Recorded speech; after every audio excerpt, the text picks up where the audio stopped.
تو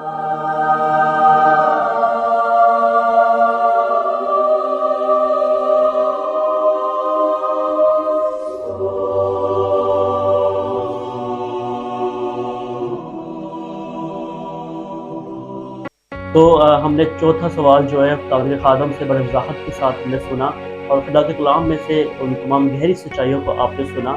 اور پاسٹر جی ہم پانچویں سوال کی طرف جائیں گے اور ٹائم کو تھوڑا بچاتے ہوئے. پانچواں سوال پاسٹر جی میرا یہ ہے، کیا خادم کو سردوست پیسے کا لالچی ہونا چاہیے؟ دیکھیں، خادم کی جو خدمت ہے وہ بنیادی طور پر خدا اور اس کی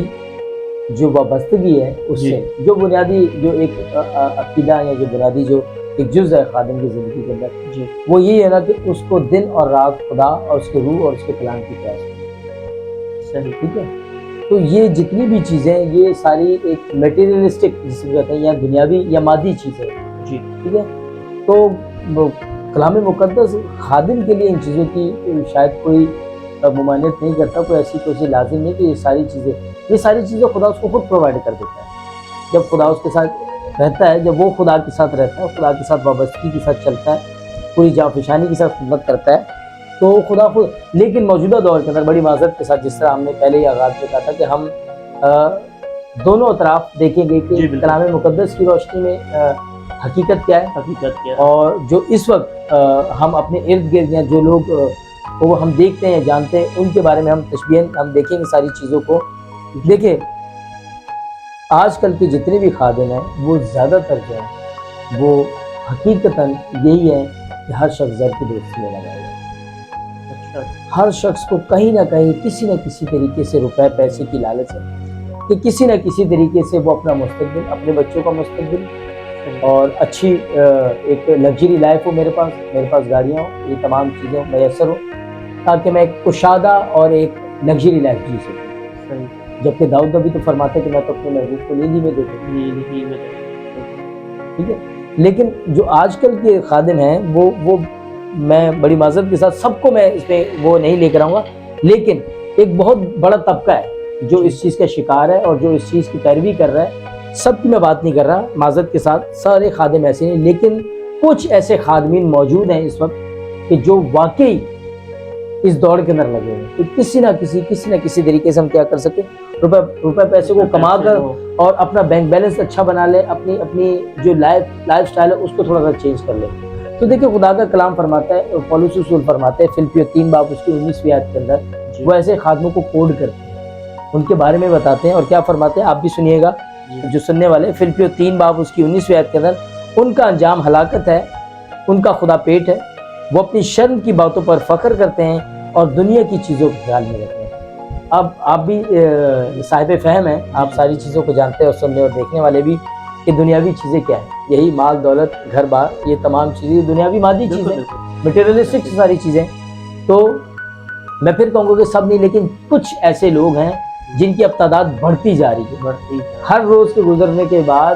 ہر ایک دن گزرنے کے بعد اب یہ تعداد میں کیا ہوتا جا رہا ہے، اضافہ ہوتا جا رہا ہے کہ ہر شخص جو ہے وہ روپے پیسے کی طرف کیا کر رہا ہے کہ کسی نہ کسی طریقے سے کیا کر سکوں، میں چند پیسے کما لوں اور میں کسی نہ کسی اور مجھے یہاں پر جناب مسیح کا جو پہاڑی باز انہوں نے بیان کیا، میں چاہوں گا کہ میں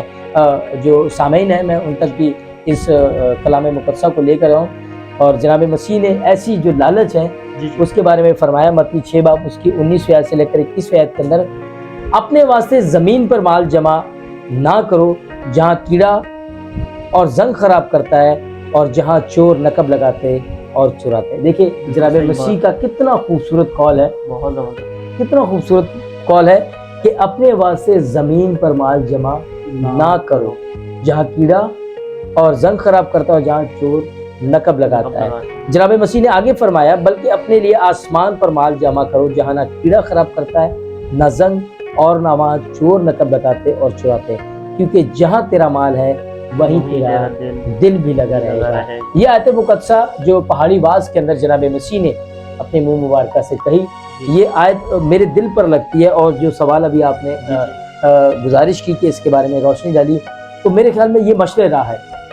یہ آیت مقدسہ جو 3 آیت مقدسہ بھی آپ کے سامنے اور سامعین کے سامنے جو تلاوت کی گئی، یہ میرے خیال ہم سب کے لیے مشرع راہ ہے کہ کیا میں اور آپ خود کو جانے کہ کیا ہم بھی تو دنیا کے اندر مال نہیں جمع کر رہے تھے کہ جہاں چور بھی نقد لگائے گا، کیڑا بھی خراب کرے گا اور زنگ بھی اسے لگے گا.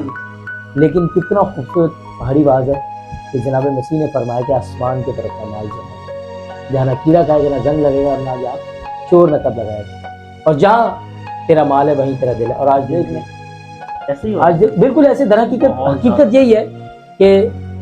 ایوریج خادموں کا دل جو وہ روپے پیسے کے اندر لگا کہ کسی نہ کسی طریقے سے ایک اچھی مال و دولت ہم سمیٹ لے اور اپنی جو ذاتی خواہشات ہیں، جو مادی خواہشات ہیں، ان کو کیا کر سکے، پورا کر سکے. تو آپ اگر یہ شخص جو ہیں یا جو بھی لوگ جو اس کام کے اندر ملوث ہیں یا جو اس کام کو کر کے فخر محسوس کرتے ہیں، یاد رکھیے تو جناب مسیح نے پہلے فرما دیا تھا کہ زمین پر اپنا مال نہیں جمع کرنا. تو زمین پر جو لوگ اپنا مال جمع کر رہے ہیں وہ روحانیت سے، اسپرچویلٹی سے، خدا سے، اس کے روح سے بہت زیادہ دور جا چکے ہیں، اس کی بادشاہت سے دور جا چکے ہیں، اس کی بادشاہت کے احکام الہی سے، پیغام الہی سے دور جا چکے ہیں، ارشاد اعظم کی تکمیل سے دور جا چکے ہیں. حتیٰ کہ نقطہ نظر یہاں تک آ چکا ہے کہ ہم ارشاد اعظم کی جو اصل بنیادی تعلیم ہے ہم اس سے دور جا چکے ہیں. یہیں پر مجھے جناب مسیح کی وہ ایک خوبصورت بات یاد آ گئی کہ جب ایک دولت مند شخص نے ملا، لوکا رسول کی مارفت لکھی گئی انجیل مبارکہ اس کے 18ویں باب اس کے 18ویں سے 25ویں آیت کے اندر جب ہم اس کی تلاوت کرتے ہیں تو وہاں پر ایک شخص کا ذکر ملتا ہے کہ جو دولت مند تھا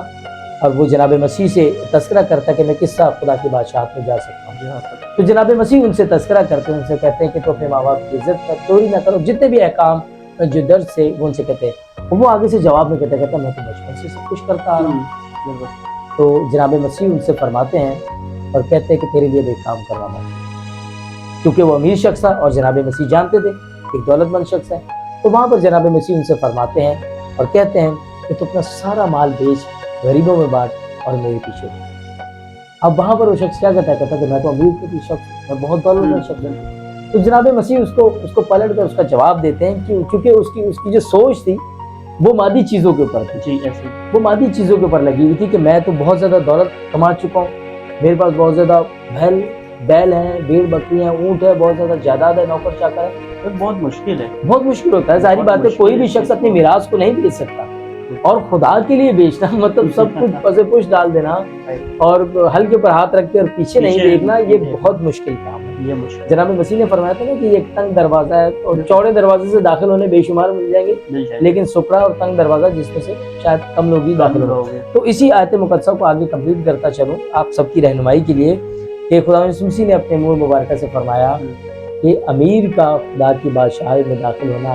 اتنا مشکل ہے جتنا اونٹ کا سوئی کے ناکے میں سے. دیکھیں کتنی مشکل یہ تعلیم ہے جسے میں نے اور آپ نے شاید ایسے سمجھ لیا کہ شاید یہ بہت ہی آسان اور کشادہ رستہ ہے. عزیز سامعین، آپ جہاں تک میری آواز کو سن رہے ہیں اور دیکھ رہے ہیں، یاد رکھیے کلام مقدس اس بات کی تصدیق فرماتا ہے کہ یہ رستہ بہت سکڑا ہے، اتنا آسان نہیں ہے خادم بننا، خدا کی راہ پر چلنا اور نجات کے منصوبہ کو پورا کرنا اور بادشاہت تک داخل ہونا. جیسا کہ ابھی آپ کے سامنے دو حوالہ جات میں نے آپ کے سامنے رکھے اور ان کی روشنی کے اندر میں اور آپ خود کو بھی جج کر سکتے ہیں اور جو دیگر آپ کے اور میرے ارد گرد جو خادمین جو آج کل صرف اسی بھاگ دوڑ میں لگے ہیں کہ کسی نہ کسی طریقے سے زمینی مال جمع کریں. تو یاد رکھیے، ٹھیک ہے روپیہ پیسہ ہونا بری بات نہیں ہے، لیکن اگر آپ محنت سے کمائیں، وہ زیادہ رزق حلال سے کمائیں، وہ زیادہ بہتر ہے. اور اگر آپ کی جو بنیادی ضروریات ہے اگر وہ پوری ہو تو میرا نہیں خیال کہ آپ کو بہت زیادہ دولت کے پیچھے آپ کو بات کی ضرورت پڑی ہے. ہاں جو بنیادی ضرورت ہے وہ ہر ایک فرد واحد کا، ایک فرد جو شخص زمین پر رہتا ہے تو بنیادی حق ہے کہ اس کی جو بنیادی جو ضرورتیں ہیں وہ پوری ہونے، لیکن اس کو ڈبل سے ٹرپل اور چوگنا اور صرف دولت کے پیچھے لگ جانا، ٹھیک ہے، وہ اور خادم کے لیے اسپیشل ایک عام شخص کرے تو شاید وہ اتنی کوئی معیوب بات نہ سمجھی ہے، لیکن جب ایک خدا کا خادم ممسوح بھی خود کو کہتا ہے اور دن رات صرف پیسہ پیسہ پیسہ کہ کس طریقے سے میں اس کے لیے چاہے اسے جھوٹ ہی کیوں نہ بولنا پڑے، فریب ہی کیوں نہ کسی کو دینا پڑے. اور یہ معذرت کے ساتھ یہ در حقیقت آج کے دور میں ہو رہا ہے اور لوگ دیکھتے ہوئے بھی نہیں دیکھ رہے اور سنتے ہوئے بھی نہیں سمجھ رہے. اب یہ لوگوں کے اوپر منحصر ہے کہ وہ کس طرح ان ساری چیزوں کو، لیکن یاد رکھے خدا کا کلام میں نے آپ کے سامنے رکھ دیا کہ وضاحت ہے کہ زمین کے اوپر ہمیں اپنا مال نہیں جمع، اور اسپیشلی خادمین کے.